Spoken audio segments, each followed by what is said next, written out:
நண்பர்கள் அனைவருக்கும் வணக்கம். நான் உங்கள் பொன்வேல் பாண்டியன். இந்த பதிவுல நம்ம என்ன பார்க்க போறோம் அப்படின்னு சொல்லி பாத்தீங்கன்னா, இந்திய பொருளாதாரத்தின் 5வது பகுதி வீடியோ பார்க்க போறோம். ஏற்கனவே ஒரு 4 வீடியோ நம்ம ஆல்ரெடி பார்த்தாச்சு. அதுல எக்கனாமிக்ஸோட பேசிக் கான்செப்ட் பார்த்தோம். அதே மாதிரி பல்வேறு வெளிநாட்டை சேர்ந்த அந்த ஃபேமஸான எக்கனாமிஸ்ட் அவங்களுடைய கருத்துக்கள் என்ன, அதே மாதிரி இந்தியாவில் இருக்கிற முக்கியமான வல்லுநர்கள், பொருளாதார மேதைகளோட பொருளாதாரம் அப்படின்னா என்ன மாதிரி விஷயங்கள் அவங்க சொல்லியிருக்கிறாங்க, என்ன புத்தகங்கள் அப்படி எல்லாமே நம்ம பார்த்திருந்தோம். அதே மாதிரி பொருளாதாரத்தோட பிரிவுகள், உள்பிரிவுகள் அப்படிங்கிற எல்லாமே இதுக்கு முந்தைய பதிவுல நம்ம பார்த்திருக்கோம். சரிங்களா?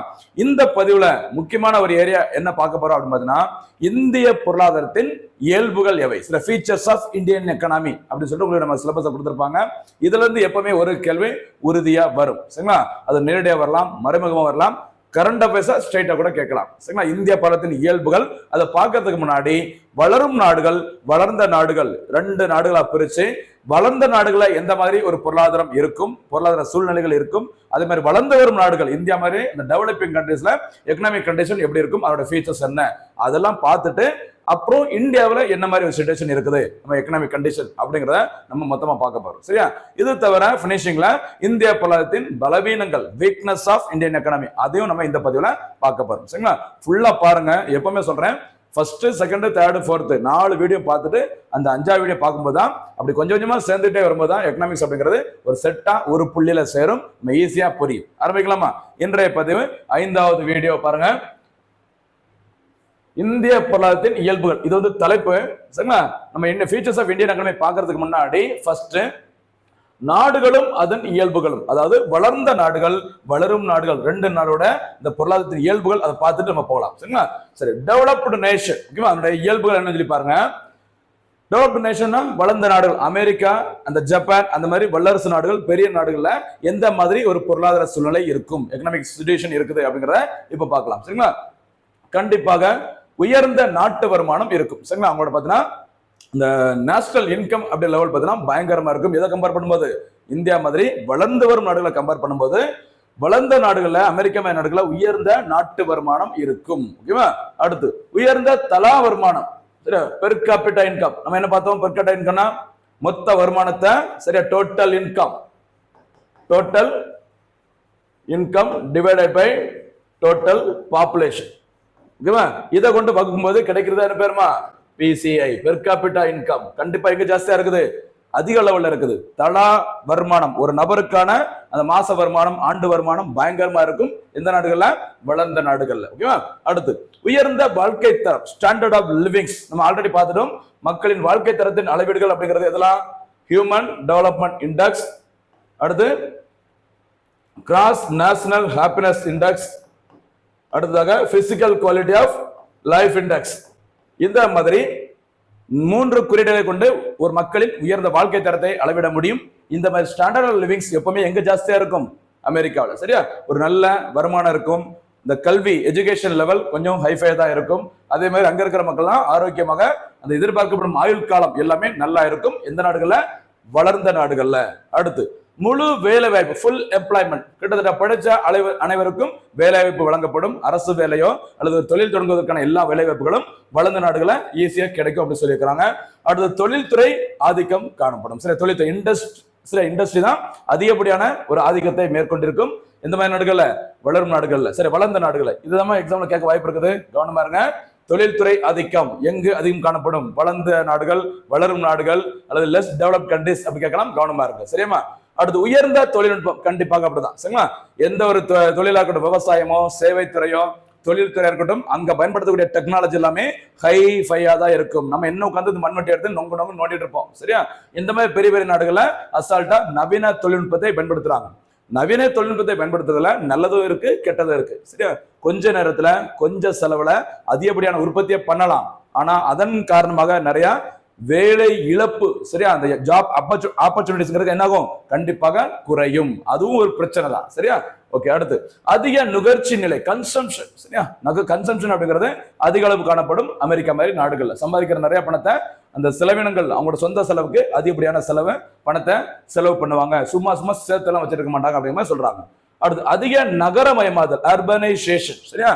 இன்னும் பாத்தீங்கன்னா ஒரு வளர்ந்து வரும் நாடுகளை பாத்தீங்கன்னா நிறைய கிராமங்கள் தான் அதிகமா இருக்கும், சரியா, வில்லேஜ் தான், சரியா, ரூரல் ஏரியா தான் அதிகமா இருக்கும்.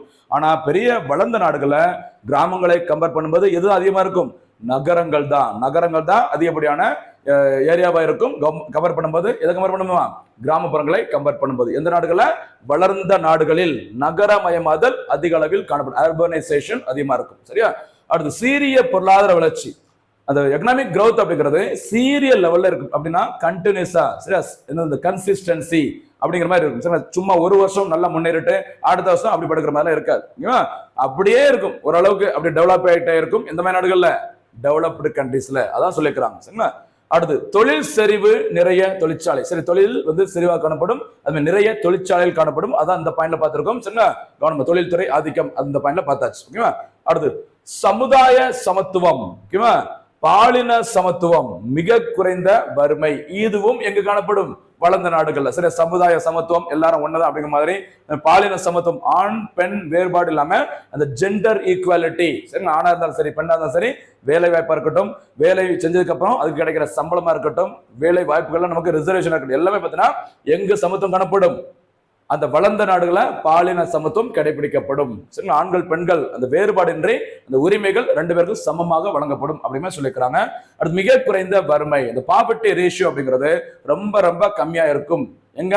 வளர்ந்த நாடுகள்ல அப்படிங்கிற மாதிரி சொல்லிக்கிறாங்க, ஓகேவா. அடுத்து அரசியல் நிலைப்பு தன்மை, அடுத்து பார்த்தீங்கன்னா மற்றும் நல்லாட்சி, சரி, ஒரு குட் கவர்னன்ஸ் இருக்கும். அதே மாதிரி அவங்களோட கவர்மெண்ட் பார்த்தீங்கன்னா சும்மா ஆட்சி கலைக்கிறது அல்லது ஒரு கூட்டணி கட்சியை நம்பிட்டு இருக்கிறது அந்த மாதிரி இருக்காது. உங்களுக்கு தெரிஞ்சிருக்கும், அமெரிக்காவில் எத்தனை கட்சி ஆட்சி முறை? இரு கட்சி ஆட்சி முறை. சீனால ஒரே ஒரு கட்சி, ஓகேவா. அமெரிக்கால 2 கட்சி ஆட்சி முறை இருக்கனால எப்போ கூட்டணி கவலும் அந்த மாதிரி பிரச்சனைகளாம் அவ்வளவா இருக்காது. எதை கம்பேர் பண்ணும்போது இந்தியா மாதிரி எத்தனை கூட்டணிகள் இருக்குது, எத்தனை கட்சிகள் இருக்குன்னு எண்ண முடியாத அளவுக்கு இருக்கிற கட்சியில் இருக்கிற வளர்ந்து வரும் நாடுகள், அந்த நாடுகள்ல நிறைய பிரச்சனை இருக்கும். ஆனா இந்த மாதிரி பிரச்சனைகள் அங்க இருக்காது எங்க? வளர்ந்த நாடுகள்ல.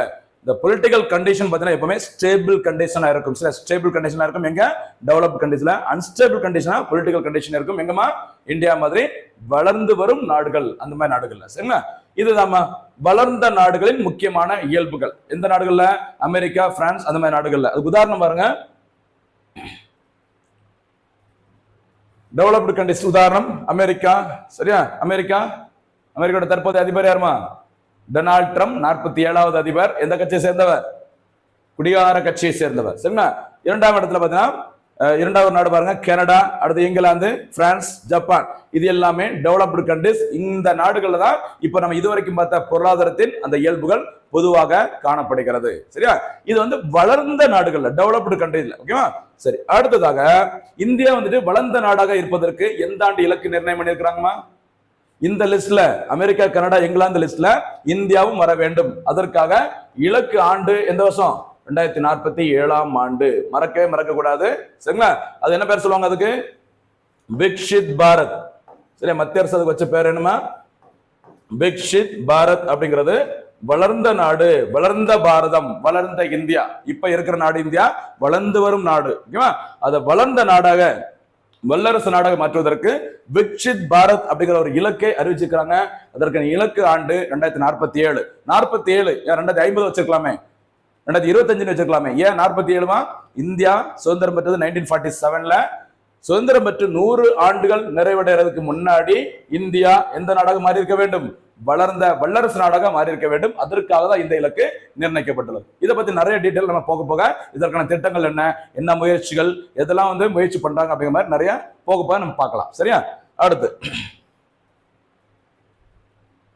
அடுத்து பாருங்க, வளரும் நாடுகள், டெவலப்பிங் நேஷன்ஸ், இந்தியா மாதிரி வளரும் நாடுகள்ல என்னென்ன மாதிரி பொருளாதார இயல்புகள் இருக்கு அதெல்லாம் நம்ம இப்போ பார்க்க போறோம், சரியா.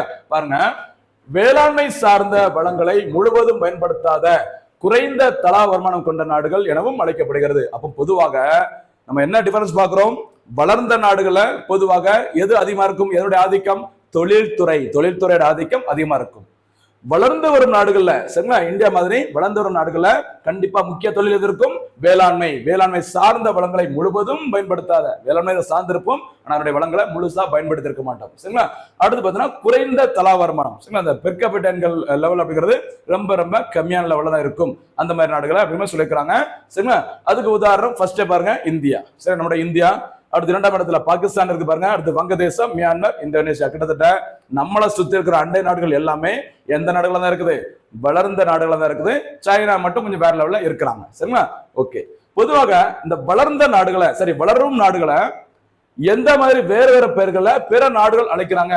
அமெரிக்கா மாதிரி அல்லது மேற்கத்திய நாடுகள், இந்த வெஸ்டர்ன் கண்ட்ரிஸ் சொல்லுவாங்கல்ல, அந்த மாதிரி நாடுகள் இந்த டெவலப்பிங் கண்ட்ரிஸ்க்கு வந்துட்டு பொதுவா சில பொதுவான பெயர்களை சொல்லி அழைப்பாங்க. என்னென்ன பெயர் சொல்லி பாருங்க. ஒண்ணு, பின்தங்கிய நாடுகள். சரி, பின்தங்கிய நாடுகள். இது வந்து யார் பொதுவாக யூஸ் பண்ணுவாங்க? ஆங்கிலேயர்கள். சரி, பிரிட்டிஷ்காரங்க சொல்ற பேர் தான் இந்த பின்தங்கிய நாடுகள். சரி, பேக்வர்ட் கண்ட்ரிஸ் அப்படி சொல்லுவாங்களா, அந்த மாதிரி. அடுத்து வளர்ச்சி குன்றிய நாடுகள் அப்படிங்கிற ஒரு பேர் சொல்றாங்க. அடுத்து 3ஆம் உலக நாடுகள். இதுதான் கொஞ்சம் டிஃபரெண்டா இருக்கு பாருங்க. 3ஆம் உலக நாடுகள், தேர்ட் வேர்ல்ட் கண்ட்ரிஸ். சரிங்களா? அப்போ முதல் உலக நாடு அப்படின்னு பாத்தீங்கன்னா இந்த பெரிய பெரிய அந்த வளரும் நாடுகள், சரி வளர்ந்த நாடுகள் முதல் லிஸ்ட்ல வருது, ஃபர்ஸ்ட் லிஸ்ட்ல வருது. செகண்ட் லிஸ்ட்ல பாருங்க, இந்த பெட்ரோலை ஏற்றுமதி செய்யும் நாடுகள் 2ஆம் உலக நாடுகள் என்று அழைக்கப்படுகிறது. சரிங்களா? ஒபெக் அமைப்பு கேள்விப்பட்டீங்களாமா? Oil and petroleum exporting country சொல்லுவாங்க. இந்த ஒபெக் கண்ட்ரில தான் பாத்தீங்கன்னா இந்த பெட்ரோலை வந்து ஏற்றுமதி செய்யும் நாடுகளை கொண்ட ஒரு கூட்டமைப்பு. இந்த மாதிரி யாரெல்லாம் பெட்ரோலை ஏற்றுமதி செய்யறாங்களோ, எக்ஸ்போர்ட் பண்றாங்களோ, அந்த நாடுகள் தான் 2ஆம் உலக நாடுகள். 3வது நாடை யார சொல்றாங்க? இந்தியா மாதிரி வளரும் நாடுகளை தான் 3வது லிஸ்ட்ல சொல்றாங்க. முதல் கட்ட நாடு அப்படின்னு பாத்தீங்கன்னா வளர்ந்த நாடுகள், 2ஆம் கட்டத்துல 2ஆம் உலக நாடுகள் என்று அழைக்கப்படும் அந்த பெட்ரோலை எக்ஸ்போர்ட் பண்ற நாடுகள், 3ஆம் இடத்துல வளரும் நாடுகள். இதுதான் பொதுவாக பிற நாடுகள் சொல்ற பேர், காமனான நேம்ஸ். சரியா? அடுத்ததாக பாருங்க, இந்த வளரும் நாடுகள் இயல்புகள். சரிங்களா? என்னென்ன இயல்புகள் இருக்குன்னு சொல்லி பாருங்க. எதெல்லாம் வளர்ந்த நாடுகளை பார்த்தோமோ அதுக்கு நேரா கிட்டத்தட்ட ஆப்போசிட்ல எங்க இருக்கும்? வளரும் நாடுகள் இருக்கும். சில டெவலப்பிங் கண்ட்ரிஸ்ல இருக்கும். பாருங்க, குறைந்த தலா வருமானம், பெர் கேபிட்டா இன்கம் எப்பவுமே கம்மியா தான் இருக்கும் வளர்ந்த நாடுகளை கம்பேர் பண்ணும்போது. சரிங்களா? அடுத்து முக்கியமான வித்தியாசம் என்னன்னு பாத்தீங்கன்னா வேளாண்மை முக்கிய தொழிலாக இதை இருக்கும். சரிங்களா? இந்தியா மாதிரி, மியான்மர், தாய்லாந்து மாதிரி நாடுகளை பாத்தீங்கன்னா வேளாண்மை தான், அக்ரிகல்ச்சர் தான் முக்கியமான ரோல் வந்து பிளே பண்ணும். அதே மாதிரி அதிக மக்கள் தொகை, சரிங்களா, விவசாயம் வளர்ந்து வரும் நாடுகள் அப்படின்னு சொல்லி பார்த்தாலே கண்டிப்பாக மக்கள் தொகை எப்பவுமே டாப்ல தான் இருக்கும். கவனமா இருக்கும். அடுத்து மூலதன பற்றாக்குறை. சரி, மூலதன அந்த கேபிட்டல் அப்படிங்கிறது எப்பவுமே பாத்தீங்கன்னா டெபிசிட்டா தான் இருக்கும். சரிங்களா? அரை குறையா இருக்கிறத வச்சு ஏதாச்சும் ஒப்பேத்துட்டு போலாம் அப்படிங்கிற மாதிரி தான் இருக்குது. இந்த மாதிரி நாடுகள்ல, வளரும் நாடுகள்ல இருக்கிற மூலதனம் அப்படிதான் இருக்குது. அங்க நிறைய பணம் இருக்கும். எங்க? வளர்ந்த நாடுகள்ல. அதனால இஷ்டத்துக்கு சும்மா உட்காந்துட்டு நம்ம ஒரு மிஷின் ஒன்று வாங்குறோம்னு வச்சுக்கோங்களேன், ஒரு தொழிலுக்கோ ஒரு விவசாயத்துக்கோ ஒரு தொழிலை வாங்குறோம், அது நமக்கு மூலதனம். சரி, ஒரு மிஷின் ஐட்டம், ஒரு டிராக்டர் அல்ல ஏதாவது ஒன்று வாங்குறோம், ஒரு பைக் கூட வாங்கணும்னு வச்சுக்கோங்களேன், பல வருஷத்துக்கு வச்சிருப்போம், 10 வருஷம் 15 வருஷம் வச்சு ஓட்டிட்டு இருப்போம். ஓகேவா? அந்த மாதிரி பிரச்சனை எங்க இருக்காது.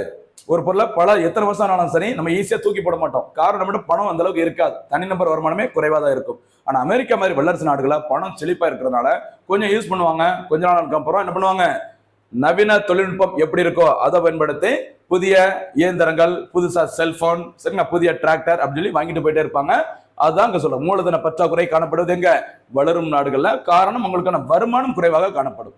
அடுத்து வேலையின்மை பிரச்சனைகள், கண்டிப்பா அது பெரிய பிரச்சனை. சரி, அன்எம்ப்ளாய்மெண்ட் ப்ராப்ளம்ஸ் வந்துட்டு பயங்கரமா இருக்கும் எங்க? வளரும் நாடுகள்ல. காரணம் அங்க அதிகப்படியான மக்கள் தொகை இருப்பாங்க. சரியா? வேளாண்மை முக்கிய தொழிலா இருக்கும். அதனால வேலையின்மை பிரச்சனைகள் பொதுவாக அதிகம் காணப்படுவது எங்குமா? வளர்ந்து வரும் நாடுகள்ல. ஓகேவா? அடுத்து பழைய தொழில்நுட்பம், அதான் நம்ம சொன்னோம்ல, அந்த அவுடேட்டட் டெக்னாலஜி, பழைய முறைகளை தான் பின்பற்றுறாங்க. சரிங்களா?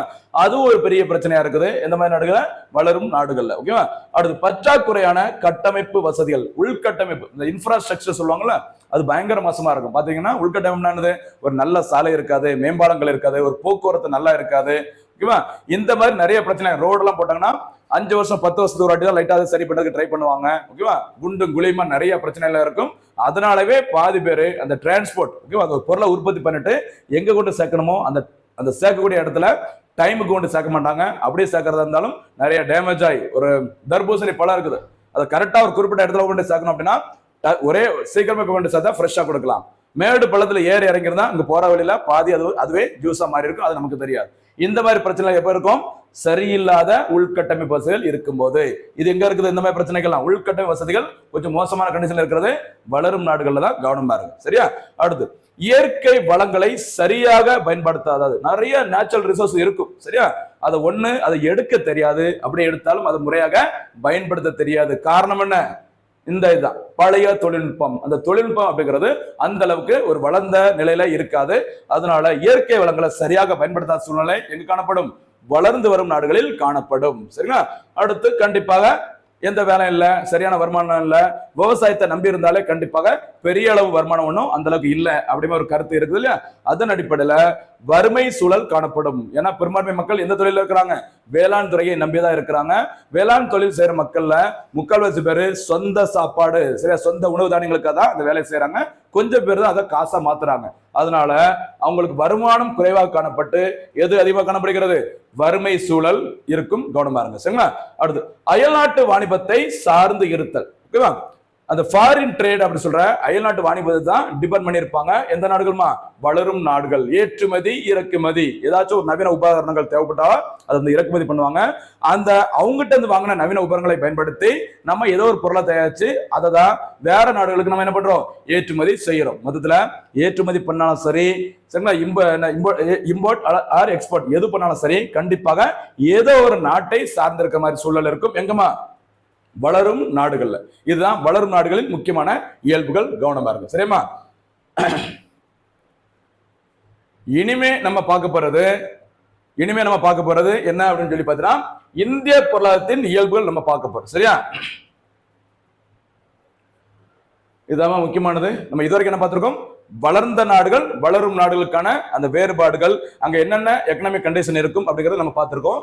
இப்போ நம்ம பார்க்க போறது என்னன்னு சொல்லி பார்த்தீங்கன்னா இந்திய பொருளாதாரத்தின் இயல்புகள் மற்றும் பலங்கள் அப்படி கூட சொல்லலாம். Sir, features of Indian economy. நம்ம எதுலாம் ரொம்ப ஸ்ட்ராங்கா இருக்கும் அப்படிங்கிற மாதிரி நம்ம பார்க்க போறோம். அதுக்கு அடுத்த பதிவுல பார்த்தீங்கன்னா நம்ம என்ன பார்க்க போறோம் அப்படின்னா இந்தியன் எக்கனாமியோட முக்கியமான வீக்னஸ் என்ன, பலவீனங்களையும் நம்ம பார்த்துக்கலாம். சரிங்களா? நம்ம எதுல வந்து ரொம்ப ஸ்ட்ராங்கா இருக்கும், எதுல ரொம்ப வீக்கா இருக்கும், ரெண்டுமே இப்போ நம்ம பார்க்க போறோம். சரியா? ஃபர்ஸ்ட் பாயிண்ட் பாருங்க, முக்கியமானது. நிறைய போட்டித் தேர்வுகள் கேட்டது கலப்பு பொருளாதாரம். இந்தியா ஒரு கலப்பு பொருளாதார நாடு. என்ன இந்தியா? Mixed economy. சரியா? மிக்சட் எக்கனாமி சொல்லுவாங்க. மிக்சட் எக்கனாமி அப்படின்னா உங்களுக்கு தெரிஞ்சிருக்கும்னு நினைக்கிறேன். ஒரு துறையில தனியார் துறையும் அரசு துறையும் இணைந்து செயல்படும் அந்த முறைக்கு தானே பேரு கலப்பு பொருளாதாரம் சொல்லுவாங்க. சரி, உதாரணத்துக்கு போக்குவரத்து துறை சொல்லலாம், சுகாதாரத்துறை சொல்லலாம். இப்போ போக்குவரத்து துறை அப்படின்னா இப்ப காஞ்சிபுரத்தில் பஸ் ஸ்டாண்ட்ல பாத்தீங்கன்னா பாதி பிரைவேட் பஸ் நிற்கும், மிச்சம் பாதி கவர்மெண்ட் பஸ் அங்க ஒண்ணு இங்க ஒண்ணா நிற்கும். சரிங்களா? அப்படி ஒரு துறையில அரசு துறையும் தனியார் துறையும் இணைந்து செயல்பட்டாங்கன்னா அதுக்கு என்ன பேருமா? கலப்பு பொருளாதாரம் சொல்லுவாங்க. முதலாளித்துவ கொள்கையையும் சமதர்ம கொள்கைகளையும் இணைத்து செயல்படும் பொருளாதாரம் இது அப்படி மாதிரி சொல்லிக்கிறாங்க. சரிங்களா? சரி, இந்தியாவில் முதல் முறையாக அந்த கலப்பு பொருளாதாரத்தை ஆதரித்தவர் யாரு? நம்ம ஆல்ரெடி பார்த்திருக்கோம். சொல்ல பார்க்கலாம். இந்தியாவில் முதல் முறையாக அந்த கலப்பு பொருளாதாரம் மிக்சட் எக்கனாமிக்கு வந்து ஃபேவரா சில கருத்துக்களை சொன்னது யாருமா? ஜவஹர்லால் நேரு அவர்கள் தான் ஃபர்ஸ்ட் டைம் சொல்லியிருப்பாரு. கவனமா இருங்க. இதுவும் போட்டித்தர்களை கேட்டதுதான். சரிங்களா? அடுத்து இந்திய கலப்பு பொருளாதாரத்தின் தந்தை என்று அழைக்கப்படும் நபர் நேரு. சரியா? நேருனா ஜவஹர்லால் நேரு. ஆப்ஷன் ஏல மோதிலால் நேரு இருக்கும். கவனமா இருங்க. சரி, இது வந்து என்ன நேருமா? ஜவஹர்லால் நேரு. கவனமா இருங்க. அடுத்து இரண்டாவது முக்கியமான ஃபீச்சர்ஸ் என்னன்னு பாத்தீங்கன்னா வேளாண்மை முக்கிய பங்கு வகிக்கிறது. சரி, அக்ரிகல்ச்சர் பிளேஸ் கீ ரோல். சரி, அக்ரிகல்ச்சர் இதான் வந்து முக்கியமான ரோல் வந்து பிளே பண்ணுது. சரி, அக்ரிகல்ச்சர் பிளேஸ் கீ ரோல் போட்டுக்கோங்க. சரியா? Key role. இந்தியாவோட பொருளாதாரத்துல வேளாண்மை முக்கிய பங்கு வகிக்கிறது. காரணம், இந்தியா ஒரு விவசாய நாடு. இந்தியாவில நம்ம ஸ்கூல் புக்ல இருக்க டேட்டா படி 60% மக்கள் எந்த தொழிலை நம்பிதான் இருக்கிறாங்க? வேளாண்மை அல்லது வேளாண்மையுடன் தொடர்புடைய தொழில்கள் தான் சார்ந்திருக்கிறாங்க. சரிங்களா? எவ்வளவுமா? 60% of people depends on agriculture and allied sector. Agriculture and allied sector, வேளாண்மை மற்றும் வேளாண்மையுடன் தொடர்புடைய தொழில்கள எத்தனை சதவீத மக்கள் சார்ந்திருக்கிறாங்க? இன்னைக்கு வரைக்கும் 60%. இன்னும் இந்த சென்சஸ் எல்லாம் கணக்கெடுத்து முறையா பண்ணாங்கன்னா கண்டிப்பா இந்த எண்ணிக்கை குறையும். ஏன்னா எங்க கிளாஸ் எடுக்க போனாலும் சரி, நான் கண்டிப்பா இதை கேட்பேன். இதுல எத்தனை பேர் வீட்டுல நீங்க வந்துட்டு வேளாண் தொழிலை நம்பி இருக்குங்க, யாரா வேளாண் தொழில் செய்றீங்கன்னு சொல்லி பார்க்கும்போது ரொம்ப ரொம்ப கம்மியா தான் இருக்குது. சரியா? இது காஞ்சிபுரம், சென்னை அப்படின்னு சொல்லி பார்க்கும்போது கம்மியா இருக்கலாம் நினைச்சா, ஆனா அதுல இருக்கிற பெரும்பான்மை மக்கள் கிராம பகுதிகளை சேர்ந்தவங்க தான் இருக்கிறாங்க. அவங்களோட எண்ணிக்கையை பார்த்தீங்கன்னா ரொம்ப கம்மியா தான் இருக்கு. எந்த தொழில நம்பி இருக்கிறவங்க? வேளாண் துறையை நம்பி இருக்கிறவங்க. பார்க்கலாம் இதோட குறைமா என்ன அப்படின்னு சொல்லிட்டு. ஓகேவா? அடுத்து மொத்த உள்நாட்டு உற்பத்தியில் வேளாண்மையின் பங்கு 17%. இது நம்ம ஸ்கூல் புக்ல இருக்க டேட்டாமா. இதெல்லாம் இப்போ கம்மியா இருந்துச்சு. சரி, 15-14 லெவலுக்கு வந்துருச்சு. நம்ம கரண்ட் அஃபேர்ஸ் பார்க்கும்போது இன்னும் டீடைல் இதை பார்க்கலாம். சரிங்களா? பாருங்கம்மா, மொத்த ஜிடிபி கிராஸ் டொமஸ்டிக் ப்ராடக்ட்ல அக்ரிகல்ச்சரோட ஷேர் எவ்வளவு இருக்குது? 17% தான் இருக்கு அப்படிங்கிற மாதிரி சொல்லியிருக்கிறாங்க. சரியா? நம்ம கரண்ட் அஃபேர்ஸ்ல தமிழ்நாடு எக்கனாமி, சரியா, தமிழ்நாடு கவர்மெண்ட் வந்துட்டு ஃபர்ஸ்ட் டைம் பார்த்தீங்கன்னா எக்கனாமிக் சர்வே வெளியிட்டாங்க. சரியா? பொருளாதார ஆய்வறிக்கை முதல் முறையாக வெளியிட்டாங்க. அது வந்து 2024, சரியா, 2024-25 ஆண்டிற்கான தமிழக அரசின் பொருளாதார ஆய்வறிக்கை. அதுல தமிழ்நாடு மாநில ஜிடிபில முதலிடத்தை பெற்றுள்ளது எந்த துறைமா? சேவைத்துறை. சேவைத்துறையோட பங்கு கிட்டத்தட்ட 53.63% இருக்குது. பாதிக்கு மேல ஜிடிபில யாரோட பங்கு தான் இருக்குது? சேவைத்துறை. இரண்டாம் இடத்துல எது இருக்குன்னு பாத்தீங்கன்னா இண்டஸ்ட்ரியல் செக்டார். சரியா? தொழில்துறை அப்படிங்கிறது பாத்தீங்கன்னா கிட்டத்தட்ட 33%, 33 பாயிண்ட் சம்திங் இருக்கிறாங்க. தேர்ட் பிளேஸ்ல பாத்தீங்கன்னா எது இருக்குது? அக்ரிகல்ச்சர். மூன்றாம் நிலை தொழில் சொல்ற வேளாண் துறையானது ஒரு 13% தான் தமிழ்நாட்டில் இருக்குது. இது வந்து தமிழ்நாடோட சமீபத்திய நிலைமை. நம்ம ஸ்கூல் புக்ல இருக்க டேட்டா படி இந்தியாவில் மொத்த ஜிடிபில தேசிய லெவல்ல ஜிடிபில அக்ரிகல்ச்சரோட ஷேர் எவ்வளவு இருக்குது? 17%. கவனமா இருங்க. மக்கள் பாத்தீங்கன்னா 60% ஆஃப் பீப்பிள் பாத்தீங்கன்னா டிபெண்ட் பண்ணி எதை இருக்கிறாங்க? அக்ரிகல்ச்சர். இது வந்து ஸ்கூல் புக் டேட்டா. இதுக்கு ரொம்ப முக்கியத்துவம் கொடுங்க. இது வந்து தமிழ்நாடு அரசோட முதலாவது அந்த எக்கனாமிக் சர்வேயோட அறிக்கையின்படி வெளியிடப்பட்டது. ஓகேவா? அடுத்ததாக இந்திய பொருளாதாரத்தின் அடுத்த முக்கியமான ஒரு இயல்பு என்னன்னு சொல்லி பார்த்தீங்கன்னா வளர்ந்து வரும் சந்தை. சரியா? வளர்ந்து வரும் சந்தை. பாருங்க, பல்வேறு நாடுகளுக்கு இந்தியா சிறந்த சந்தையாக விளங்குகிறது. ஓகேவா? விளங்கி வருகிறது. ஓகேவா? எஃப்டிஐ எஃப்ஐஐ மூலம் இந்தியா முதலீடுகளை திரட்டி வருகிறது. இதன் மூலம் இந்தியா வலிமையான நாடாக விளங்குகிறது. அதாவது இந்தியா வளர்ந்து வரும் சந்தை, அண்ட் எமர்ஜிங் மார்க்கெட் சொல்லுவாங்க. சரி, இந்தியா வந்து என்ன சொல்றாங்கன்னா அண்ட் எமர்ஜிங் மார்க்கெட். இந்தியா வந்து வளர்ந்து வரும் சந்தை. இன்னொரு பேர் சொல்லுவாங்க உலகின் மிகப்பெரிய சந்தை அப்படி கூட சொல்லுவாங்க. வேர்ல்ட் லார்ஜஸ்ட் மார்க்கெட் அப்படிங்கிறது இந்தியா கூட சொல்றாங்க. சரிங்களா? இது ஏன் வந்துட்டு அந்த மிகப்பெரிய சந்தை இந்தியா அப்படின்னு ஏன் சொல்றாங்க அப்படின்னு சொல்லி பாத்தீங்கன்னா இந்தியாவில் அதிகப்படியான மக்கள் இருக்கிறாங்க. இப்பதான் நம்மளுடைய தனிநபர் வருமானம், பொருளாதார வளர்ச்சி எல்லாமே கொஞ்சம் ஜாஸ்தி ஆயிட்டு இருக்குது. ஒரு 10-15 வருஷத்துக்கு முன்னாடி பாத்தீங்கன்னா ஒரு வீட்டுல போன் எப்படி இருக்கும்? கிராமங்கள் எல்லாம் பாத்தீங்கன்னா ஒரு 15 வருஷம் 20 வருஷம் நானும் காலேஜ்லாம் படிக்கும்போது பாத்தீங்கன்னா ஒரு தெருவுக்கு வேணா ஒரு லேண்ட்லைன் தான் போன் இருக்கும். சரியா? ஒரு சில பேர் தான் அந்த செங்கல் சைஸ்ல பெரிய போன் வைக்க ஆரம்பிச்சாங்க. அப்புறம் நோக்கியால 1100 போன் வந்து வர ஆரம்பிச்சது. அப்புறம் கொஞ்சம் கொஞ்சமா இப்போ நம்ம இந்தியாவில் என்ன பண்ணிட்டு இருக்கிறோம்? எல்லாரு கையிலும் ஸ்மார்ட் போன். ஓகேவா? Second hand bike, second hand கார்ல இருந்து புதுசா கார்லாம் நிறைய வாங்க ஆரம்பிச்சிருக்கும். என்ன சொல்ல வர புரியுதா உங்களுக்கு? இப்படி நிறைய பொருட்களை, நமக்கு தேவைப்படுகிற பொருட்களை நம்ம அதிக அளவு வாங்க ஆரம்பிச்சிருக்கோம். ஏன்னா நமக்கு பணம் கொஞ்சம் அதிகமாக வர ஆரம்பிச்சிருக்கு, நம்மளும் முன்னேற ஆரம்பிச்சிருக்கும். சரியா? அதனால வெளிநாடுகள்ல இருக்கிற நிறைய நிறுவனங்கள் இந்தியாவில் என்ன பண்றாங்க? முதலீடு செய்ய வராங்க. இல்லாட்டி அவங்க தயாரித்த பொருட்களை இந்தியாவில் கொண்டு விற்பனை செய்ய வராங்க. அதனாலதான் உலகின் மிகப்பெரிய சந்தை அல்லது வளர்ந்து வரும் சந்தை அப்படிங்கிற மாதிரி யார சொல்றாங்க? இந்தியாவை சொல்றாங்க. இந்தியாவிற்கு 2 வழிகள்ல முதலீடுகள் ஈர்க்கப்படுகிறது. ஒன்னு எஃப்டிஐ, ஃபாரின் டைரக்ட் இன்வெஸ்ட்மெண்ட். சரிங்களா? அந்நிய நேரடி முதலீடு சொல்லுவாங்க. சரி, அந்நிய நேரடி முதலீடு. ஓகேவா? இன்னொன்னு பாத்தீங்கன்னா ஃபாரின் இன்ஸ்டிடியூஷனல் இன்வெஸ்ட்மெண்ட் சொல்லுவாங்க. ஓகேவா? இந்த ரெண்டுக்கும் என்ன வித்தியாசம் அப்படின்னு பாத்தீங்கன்னா ரெண்டுமே வெளிநாடுகள்ல இருந்து இந்தியாவிற்கு மேற்கொள்ளப்படும் அந்த முதலீடு தான், இன்வெஸ்ட்மெண்ட் தான். ஓகேவா? இந்த எஃப்டிஐ அப்படின்னா அந்நிய நேரடி முதலீடு. ஒரு வெளிநாட்டை சேர்ந்த நிறுவனம் தனியா நேரடியாக இந்தியாவில் ஒரு தொழிலை தொடங்குவதற்கு முதலீடு பண்ணுவாங்க. அது எதுல வருது? எஃப்டிஐ. ஓகேவா?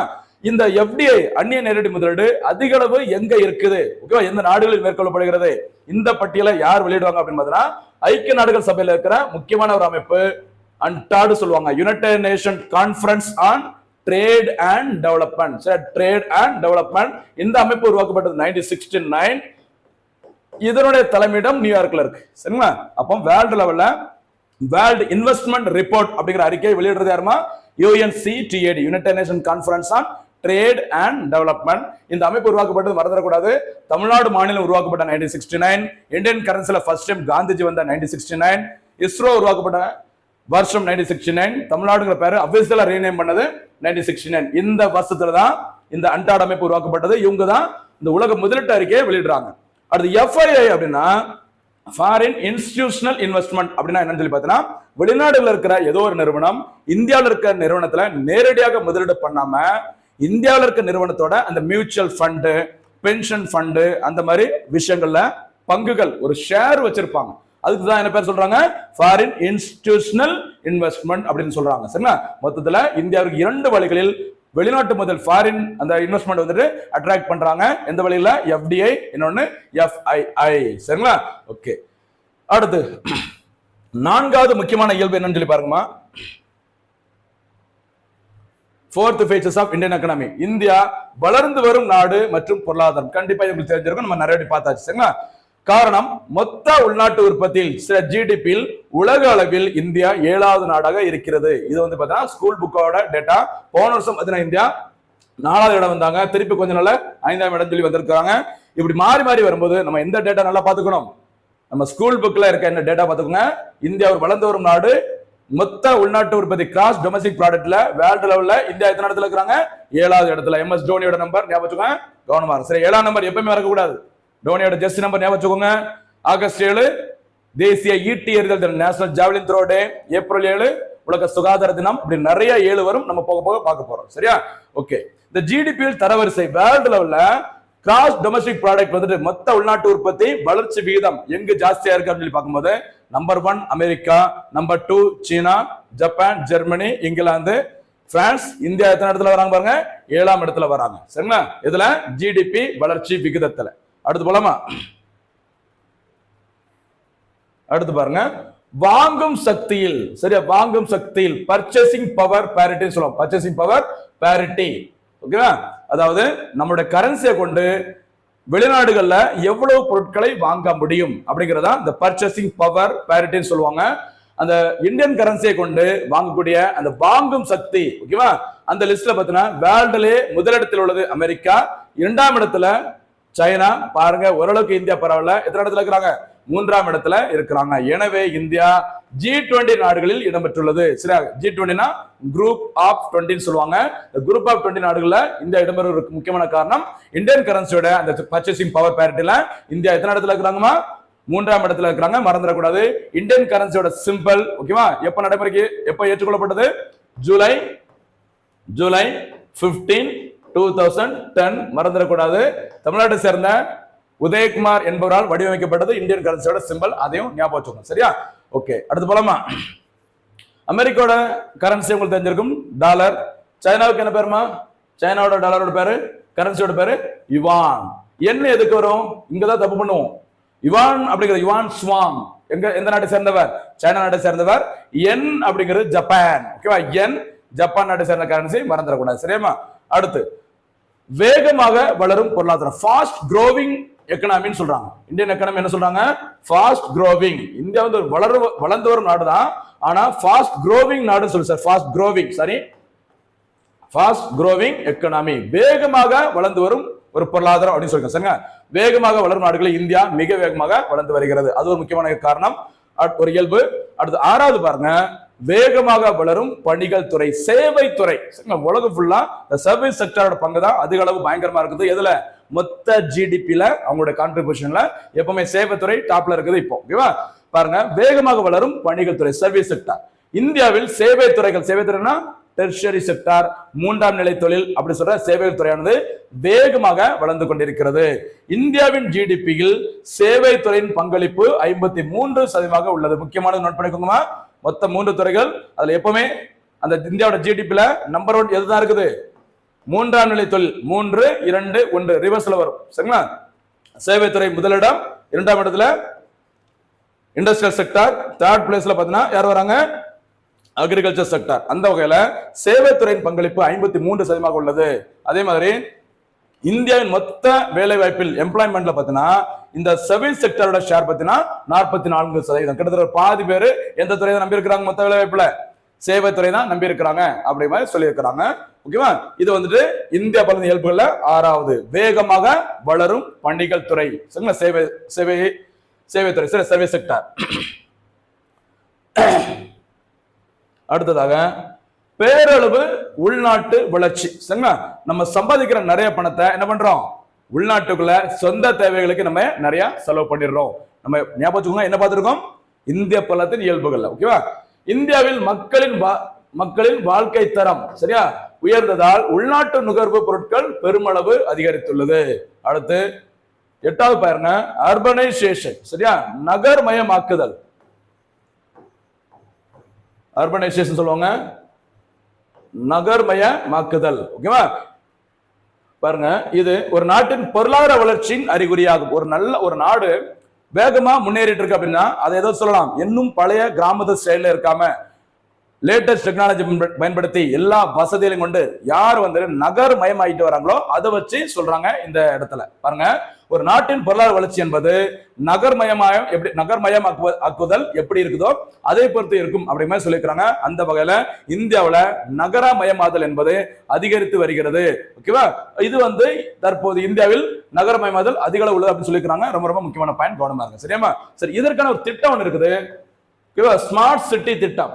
சரியா, ஸ்மார்ட் சிட்டி இது தமிழ்ல என்ன சொல்லுவாங்க அப்படின்னு பார்த்தீங்கன்னா பொலிவுறு நகர திட்டம். பொலிவுறு நகர திட்டம். இந்தியாவில் ஒரு நகரம், ஒரு சிட்டி அப்படின்னா நம்ம எல்லாமே நிறைய எக்ஸ்பெக்ட் பண்ணுவோம். சரிங்களா, ஒரு நீதிமன்றம் இருக்கணும், நல்ல மருத்துவமனை இருக்கணும், பெரிய பெரிய காலேஜ், பார்க், எல்லா வசதியும் இருக்கணும் நினைப்போம்ல. அப்படி ஒரு நகர்ப்புறத்துல என்னென்ன ஃபெசிலிட்டிஸ் எல்லாம் இருக்கணுமோ எல்லாமே நவீன தொழில்நுட்பங்களை பயன்படுத்தி சூப்பரா இருக்கணும் அப்படிங்கிறதுக்காக 2015ஆம் ஆண்டு மத்திய அரசால் தொடங்கப்பட்ட ஒரு திட்டத்தின் பேரு ஸ்மார்ட் சிட்டி திட்டம். தமிழ்ல சொல்லும் போது பொலிவுறு நகர திட்டம். இந்த திட்டத்தின்படி தமிழ்நாட்டுல, சரி இந்தியாவில் இந்த நகரமயமாதல் அர்பனைசேஷன் வேகமா வளர்ந்து வந்துட்டு இருக்குது. அதனால இந்தியா சீக்கிரமா ஒரு வளர்ந்த நாடாக வரும் அப்படிங்கிற மாதிரி சொல்றாங்க. ஓகேவா, அடுத்து 9th பாயிண்ட் பாருங்க, நிலையான பேரளவு பொருளாதாரம். நிலைத்த உறுதி வாய்ந்த சிறந்த எதிர்கால கொண்ட ஒரு பேரில் பலத்தை சுத்தம் சொல்லுங்க. சரிங்களா, அதாவது பொருளாதார வளர்ச்சி எப்படி இருக்கணும்? நீடித்து நிலைத்து இருக்க வேண்டும். இந்த வருஷம் நல்லா முன்னேறிட்டு அடுத்த வருஷம் ஒண்ணுமே இல்லாம வேன் பெறக்கூடாது. சரிங்களா, இந்த வருஷம் முன்னேறணும், அடுத்த வருஷம் அதோட பெற்ற முன்னேறும். அப்படி ஒவ்வொரு ஆண்டும் நம்முடைய பொருளாதார வளர்ச்சி நிலை எப்படி இருக்குது? சூப்பரா வந்துட்டு இருக்கு அப்படிங்கிற மாதிரி சொல்லிக்கிறாங்க. நிலையான பேரளவு பொருளாதாரம். அடுத்து மக்கள் தொகை வகுப்பு.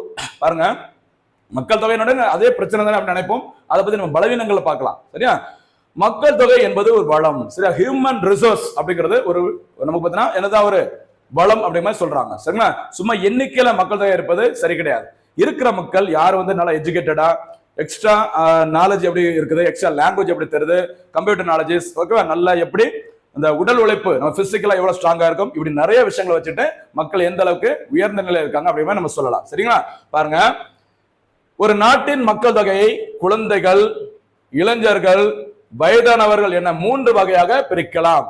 இந்தியாவில் மக்கள் தொகை இளைஞர்களை அதிகமாக கொண்டுள்ளது. இது மிகப்பெரிய ஒரு வளம் சொல்றாங்க. சரிங்களா, குழந்தைகள் இருந்தாங்கன்னா குழந்தைகளை வச்சு நம்ம ஒரு வேலைக்கோ, ஓகேவா, இந்தியாவோட முன்னேற்றத்துக்கோ பயன்படுத்த முடியாது. அதே மாதிரி யாரு? வயதானவர்கள், சில தாய்க்கிழவிகளையும் மேக்சிமம் பார்த்தீங்கன்னா என்ன பண்ண முடியாது, ஒரு வேலைக்கு அனுப்ப முடியாது, எந்த ஒரு பணிகளையும் செய்ய முடியாது. ஆனா அவங்களுடைய அனுபவம் நமக்கு தேவைப்படும். அவங்க அனுபவம் மாதிரி வேற ஒரு விஷயம், பெரிய ஒரு முதலீடு யாருக்கும் கிடைக்காது. முடிஞ்ச பயன்படுத்தி பாருங்க. சரிங்களா, ஆனா எல்லா வேலைகளும் சூப்பரா செய்யக்கூடியது யாரு? இளைஞர்கள். ஓகேவா, அதனால இளைஞர்களோட சொத்து மிகப்பெரிய லெவல்ல இந்தியாவில் இருக்குது. அதனால இந்தியா சூப்பரா வரும் அப்படிங்கிற மாதிரி சொல்லிக்கிறாங்க. அதான் பாருங்க, இந்தியாவில் மக்கள் தொகை இளைஞர்களை அதிகமாக கொண்டுள்ளது, அதனால இந்தியா வேகமாக முன்னேறி வருகிறது அப்படிங்கிற ஒரு கான்செப்டே சொல்றாங்க. சரியாமா, இளைஞர்கள் சொல்லிட்டோம். அதே மாதிரி முதியோர்கள் அதிக எண்ணிக்கையில இருக்கிற நாடு எதுன்னு பார்த்தீங்கன்னா சைனா. முதியோர்கள் அங்க இருக்கிற உயிரோட இருக்கிற மக்கள்ல அந்த சீனியர் சிட்டிசன் அதிகமா இருக்கிறது எங்க பார்த்தீங்கன்னா சைனால இருக்கிறாங்க. எண்ணிக்கையின் அடிப்படையில வாழ்ற மக்கள்ல அதிகப்படியான முதியோர்கள் எங்க இருக்காங்க அப்படின்னு பார்த்தீங்கன்னா அந்த ரேஷியோ, சரியா, ரேஷியோ பார்க்கும்போது விகிதாச்சார அடிப்படை பார்க்கும்போது ஜப்பான் முதலிடத்துல இருக்கும். எண்ணிக்கையில சைனா, விகிதாச்சாரத்துல ஜப்பான் முதலிடம். ஓகேவா, ஓகே, இது வரைக்கும் நம்ம என்ன பார்த்திருந்தோம்? இந்திய பொருளாதாரத்தின் இயல்புகள் பார்த்திருந்தோம். சரிங்களா, இனிமே நம்ம அடுத்த பதிவுல என்ன பார்க்க போறோம் அப்படின்னு பார்த்தீங்கன்னா இந்திய பொருளாதாரத்தின் பலவீனங்கள் என்ன அப்படிங்கிற மாதிரி பார்க்க போறோம். சரிங்களா, இந்திய பொருளாதாரத்தின் பலவீனங்கள் என்ன, அதே மாதிரி உலக நாடுகளை, சரிங்களா, வருமானத்தின் அடிப்படையில உலக வங்கி எப்படி தரம் பிரிச்சிருக்கிறாங்க, இதெல்லாம் பார்த்துட்டு அப்படி நம்ம இதை பார்க்க ஆரம்பிக்க போறோம்.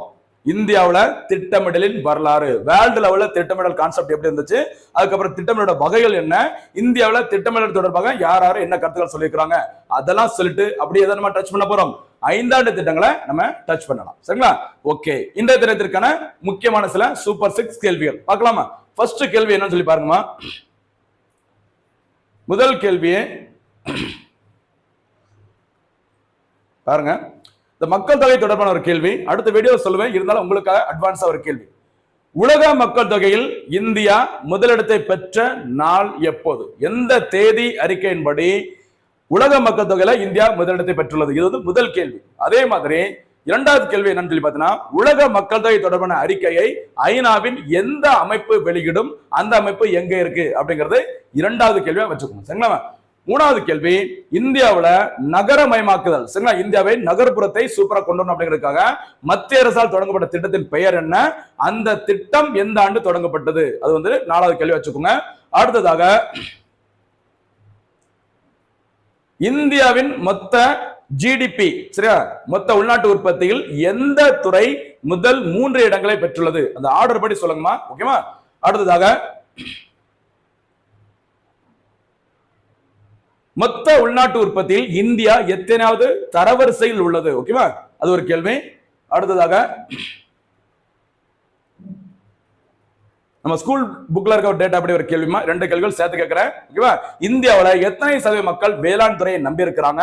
அதே மாதிரி மொத்த ஜிடிபியில் இந்த ஸ்கூல் புக் டேட்டா படி மொத்த ஜிடிபியில் வேளாண் துறையின் பங்கு எத்தனை சதவீதம்? இதுதான் இன்றைய பதிவிற்கான முக்கியமான கேள்விகள். வீடியோ ஃபுல்லா பார்த்துட்டு மறக்காம அனைத்து கேள்விகளுக்கும் பதில்களை சொல்லுங்க. நான் தொடர்ந்து நம்ம வீடியோ ஃபாலோ பண்ணிட்டு இருங்க. நிறைய விஷயங்களை சூப்பரா பார்க்க போறோம். சரிங்களா? மீண்டும் சந்திக்கலாம். நன்றி, வணக்கம்.